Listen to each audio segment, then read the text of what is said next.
Atenção, internautas, estamos de volta, eu e o JP Fontoura, as ordens. nosso setorista do Grêmio, no lugar do Lucas Mello, que está gozando suas férias merecidas de 3 meses, mas parece que volta amanhã, reza lenta. Para mais uma edição do CP Futebol Clube. Hoje não é uma edição especial, né? Ao contrário das anteriores, todas que foram edições especiais. Hoje não, hoje é uma edição normal, A né? gente vai projetar a dupla Grenal contra os Atléticos. Exatamente. Isso? Vamos começar por qual Atlético? Acho que começar com quem tá na frente, o Inter, né? O Atlético Inter, Mineiro, O Inter adversário do enfrenta Inter. o Atlético Mineiro amanhã às 21h30 no estádio Heriberto Rios. Isso. Curioso que vai fazer 2 jogos seguidos no estádio do Criciúma. Amanhã como mandante contra o Atlético Mineiro e domingo como visitante, porque vai jogar contra o próprio Criciúma, Exato. né? Então, mas o Inter volta, né?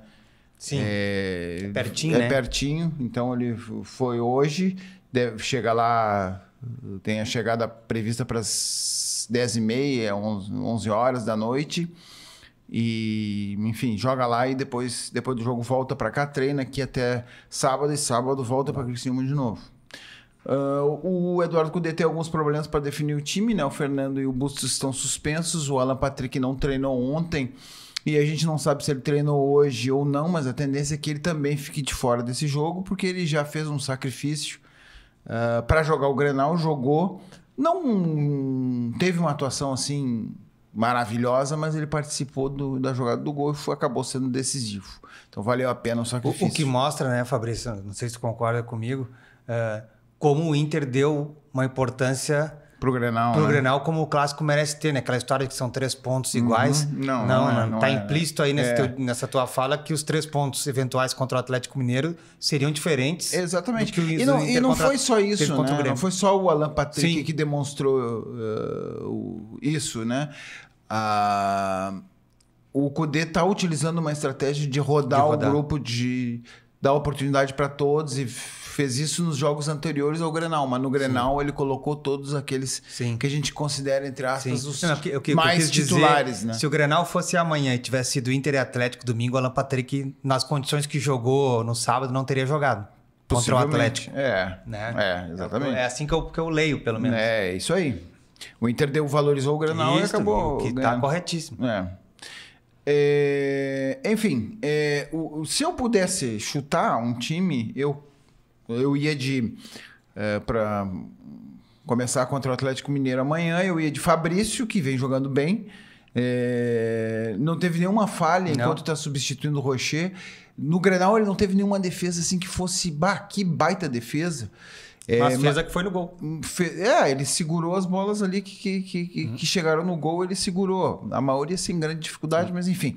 Ele tá jogando bem, não teve nenhuma falha. Ele tá ajudando a defesa do Inter a ser o ponto forte do time principalmente depois aí da retomada dos jogos, depois das enchentes. Enfim, ele tá tendo um bom rendimento e vai continuar, até porque não tem outro. O Hugo Malo entra no lugar do Bustos, Vitão segue na zaga, ele não jogou o jogo anterior ao Grenal, então continua e deve ganhar a companhia do mercado no lugar do Fernando, que também está suspenso. O René continua na lateral esquerda, até porque também não jogou o jogo anterior ao Grenal. No meio-campo, aí tem algumas dúvidas. É quase certo que o Thiago Maia começa e o Bruno Henrique também. A terceira posição ali do meio, eu diria que tem uma dúvida entre o Arangues e o Johan. O Johan não tem confirmado muito, não tem aproveitado as chances, mas o Arangues também ele tem sido pouco utilizado pelo Cudê. Talvez mais pela questão física, porque o Cudê normalmente elogia muito o Arangues e diz que o time muda com a presença dele em campo, pela qualidade técnica. Mas ele não tem começado os jogos, não começou o Grenal, entrou depois, né? Não começou o jogo anterior também. Então é uma dúvida entre o Arangues e o Johan. E se tudo der certo, no ataque a dupla de Ws, o Wanderson e o Wesley, cada um por uma ponta, e o Alário. O Alário é uma questão em aberto também, porque o Alário, o próprio Cudê comentou na entrevista coletiva após o Grenal que ele jogou no sacrifício. E o Alário, até porque não tem outro centroavante, não tem outro perdeu jogador. O Luca também agora, né? Perdeu o Luca. Ele vem jogando demais. Como é um jogador que vem de uma cirurgia no joelho, enfim, ele dá é perceptível que ele tá meio que passando ali a linha amarela, mais ou menos, né? Da atenção. Tá correndo risco. Tá correndo riscos. Sim. Como não tem outro, ele acaba sendo escalado. Né? E eu acho que vai acontecer isso mais uma vez, porque o Luca tá de fora. Muitas alternativas, não tem outras alternativas. Então esse deve ser o Inter aí com algumas dúvidas, mas a base do time deve ser esse. Lembrando que o jogo começa às 9h30 nessa quarta-feira. E o nosso Grêmio? O Tricolor mais cedo, às 8 horas no... Que bom, né? Que maravilha para quem pra gente tá falando, né? Em benefício próprio, que fique bem claro, né? Claro. Porque para quem trabalha em jornal à noite, ter um jogo separadinho do outro assim é melhor, né? Pra trabalhar. Melhor se fosse 1 às 7, 1 às 8, mas tudo bem. Isso. Não vamos exigir tanto, né, Fabrício? O Grêmio numa situação totalmente oposta, né, Fabrício? São 6 derrotas seguidas no Campeonato Brasileiro. Ferve o ambiente tricolor, digamos assim. Uma boa notícia nessa terça-feira, a renovação de contrato do Jeromel.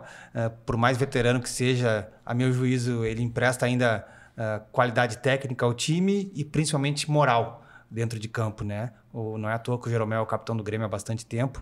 Eu ainda acho que ele tem um pouco de lenha para queimar até o final do Campeonato Brasileiro e com a conotação que está ganhando esse campeonato para o Grêmio, a presença dele no vestiário e mais é importante ainda no campo, embora eu não sei se isso vai se refletir na escalação. Por exemplo, o Renato tem o Kahneman de volta, que não jogou no Grenal. Então não sei se ele vai de Jeromel e Kahneman. Eu acho que de repente ele vai dar uma segurada no Jeromel, né? Pois Não, eu só fiz o link com a questão da renovação de contrato, né? Outro que volta à equipe titular é o PP, que não jogou também o Grenal suspenso. Ele retorna na vaga do Carbajo e compõe aquele meio que está jogando a temporada toda, que é Dodge, PP e Cristaldo.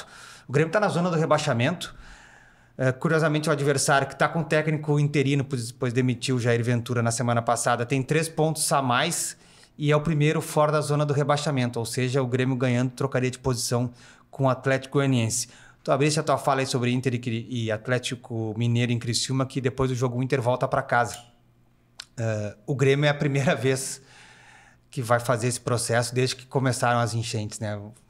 Nesse aspecto tem que concordar com o Renato. Isso aí é desumano o que está acontecendo. Pois que chama a atenção é que... Poderia ter, o que chama a atenção é que poderia ter voltado e não voltou, né? Não, chama a atenção é que o Renato participa da logística. É isso que me chama a atenção, né? Ou como qualquer treinador participa da logística. Dificilmente o clube executa uma logística sem a anuência do treinador. Mas, enfim, o Grêmio volta para Porto Alegre. Curioso que também ficou bastante tempo ali perto do Rio, né? Pois é. Não, ficou o jogo Espírito Santo. O jogo do Espírito Santo, que o Grêmio trabalhou na semana, era o Flamengo no Rio e o Botafogo no final de semana, ficou toda a semana no Rio. O Grêmio volta para Porto Alegre, passa a treinar no CT, a partir de quinta ou sexta-feira, isso não está confirmado ainda, mas a partir de agora vai treinar no CT Luiz Carvalho, que também foi o primeiro local a sofrer com as enchentes, mas para quem não conhece ali o CT, ele é elevado, né? Tem os gramados e tal, mas a estrutura física, onde fica a academia, vestiário, toda a parte administrativa do departamento de futebol, ela fica suspensa. Então não houve grandes avarias na comparação, por exemplo, com o CT do Inter, que é ao nível do Guaíba, né? O CT do Inter foi completamente destruído. Né? Eu ouço entrevista dos dirigentes do Inter, é inacreditável. Não sobrou nada, nem as paredes, em alguns casos nem as paredes. É triste, né, cara? E o Grêmio passa a mandar a partir do domingo contra o Fluminense no Estádio Centenário as partidas de novo no Rio Grande do Sul. O Grêmio vai ter uma sequência. Final de semana ainda é mês de junho, né? Mas é o final do mês. Em julho o Grêmio vai pegar ainda o Palmeiras. Essa partida está confirmada também para o Centenário. A CBF não confirmou, mas o jogo de volta da terceira fase na Copa do Brasil contra o Operário vai ser também no Centenário, assim como o jogo contra o Cruzeiro, também em Caxias do Sul, no estádio do Caxias. Nesse meio tempo tem um jogo contra o Juventude, só que aí o Grêmio é visitante no Jacone, mas também em Caxias do Sul. Ou seja, o Grêmio volta para o Rio Grande do Sul, treina em Porto Alegre e começa a mandar os jogos em Caxias para tentar se recuperar desse momento absurdo que o Grêmio está vivendo dentro do Brasileirão. Lembrando que o Grêmio tem jogos a menos, né? 2 jogos a menos, o Grêmio e o Inter. Exatamente. 2 jogos a menos. A menos que a maioria dos outros times, né? Exatamente. O Inter se ganhar... Um deles contra o Atlético Mineiro. Exatamente. Então, por isso que o Atlético Mineiro tem 10 partidas e o Inter tem 9. E o outro é contra o Criciúma. O Criciúma também é outro time que tem menos partidas. Para não dizer que não falei de time, já que tu desce aí, Marquezinho, João Pedro, Gustavo Martins ou Jeromel, Kahneman e Reinaldo, Dodge, PP e Cristaldo, Pavon, Galdino, ainda comandando o ataque. Será que é o Galdino? E o Gustavo Martins. Eu acredito que ele não volta com o JP Galvão. Ainda, né? Acho que não. Vamos ver, nos cobrem no próximo. Ou cobrem o Lucas, que vai estar no meu lugar aqui. Se eu errar, ninguém me acha na escalação.